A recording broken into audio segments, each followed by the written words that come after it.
hospitali yetu ya Amana kwa maandalizi mazuri sana ya siku hii muhimu na kuipa kipaumbele kwa ajili ya kuadhimisha siku ya selimundu duniani.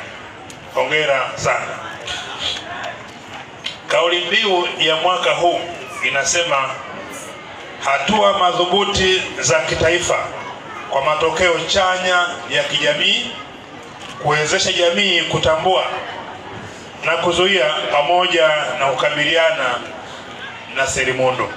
Nimefurahi sana nilipoona mashujaa wa selimundu. Kwa kweli nimepata furaha sana kuona wanatoa elimu na confidence kubwa ya kwamba mimi nina ugonjwa wa selimundu, lakini ni shujaa kwa sababu nafuata masharti. Ni dhahiri kwamba na wengine tuige. Ugonjwa wa sickle cell unasababishwa na kurithi vinasaba vyenye hitirafu kutoka kwa wazazi wote wawili. Takwimu za Shirika la Afya Duniani zinaonyesha zaidi ya watoto 300,000 huzaliwa na sickle cell kila mwaka duniani. Hapa nchini kwetu Tanzania, takribani watoto 14,000 huzaliwa na ugonjwa huu kila mwaka. Hii ni sawa na watoto 14 kati ya kila watoto 1,000 wanaozaliwa. Namba hii sio ndogo, ni kubwa. Na huu ugonjwa si kama yale maradhi mengine ya kuambukizwa. Haya ni mambo ya genetic. Kwa mtu hapendi au si mtu katika maisha yake inapelekea kwenda vile, hapana. Ni ugonjwa ambao sio wa kunyanyapaa. Ni ugonjwa ambao wa kupokea, lakini kupambana nao namna jinsi ya mtu kuishi katika mazingira ya usalama. Hii inaiweka Tanzania sasa kama nchi ya 4 duniani kwa idadi kubwa ya wagonjwa wa sickle cell. Nyuma yake kuna Nigeria, India. Naonesha sisi weusi ndio tunaathirika zaidi na ugonjwa wa selimundu. Tena sisi Afrika ndio tunaongoza kuwa na selimundu pamoja na weusi wale wa Marekani wale. Ni vizuri pia watafiti tuendelee kufanya tafiti ili tupate majawabu mazuri juu ya namna ya kupambana na ugonjwa wa selimundu.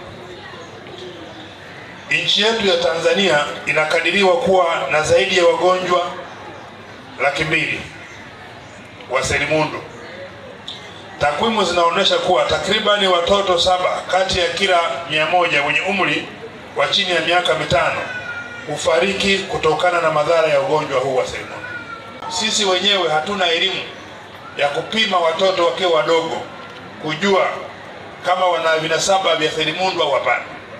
Niwasihi sana wa Tanzania, niwasihi sana kwenye jamii kuwe na utaalamu wa kuwapeleka watoto wapimwe hata damu ili kubaini kama wana selimundu au hapana. Ni bora kuwapima mapema wangali wadogo ili kuweza kuwasaidia kukua vyema huku wakiwa wanachukua tahadhari zote dhidi ya selimundu, kuliko mtoto akiwa amezidiwa kabisa ndio unajua la kumbe na selimundu.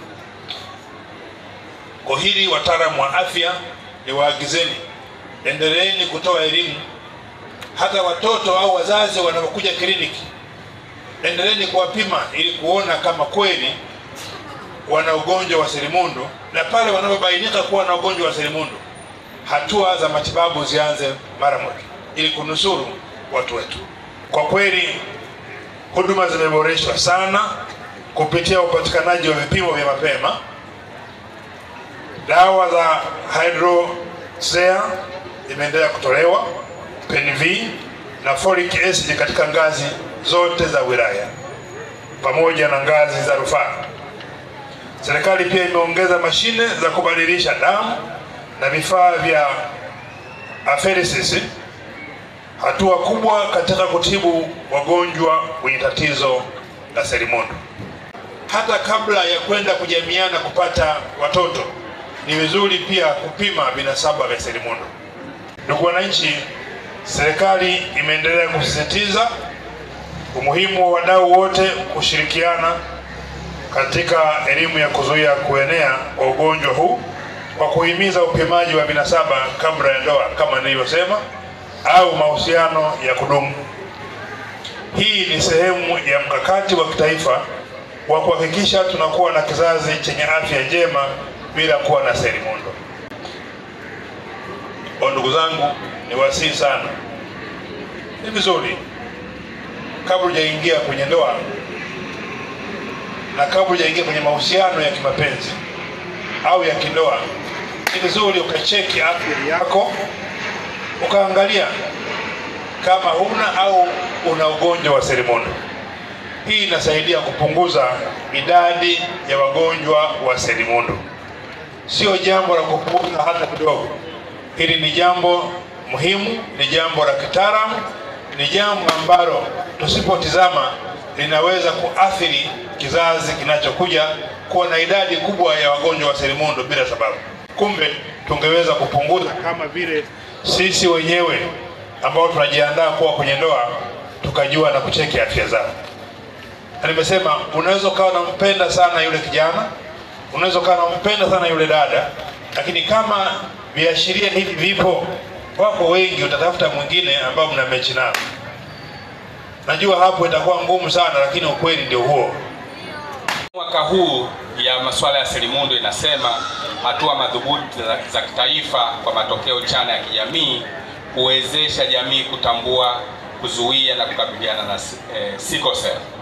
Hii inatukumbusha kuwa kila mtoto anayezaliwa na sickle cell ana haki ya kuishi maisha bora yenye matumaini na ufanisi, iwapo tutawapatia huduma stahiki za afya, elimu sahihi kwa familia na kupambana na unyanyapaa unaowakumba. Mimi ni shujaa sickle cell toka mwaka 2014.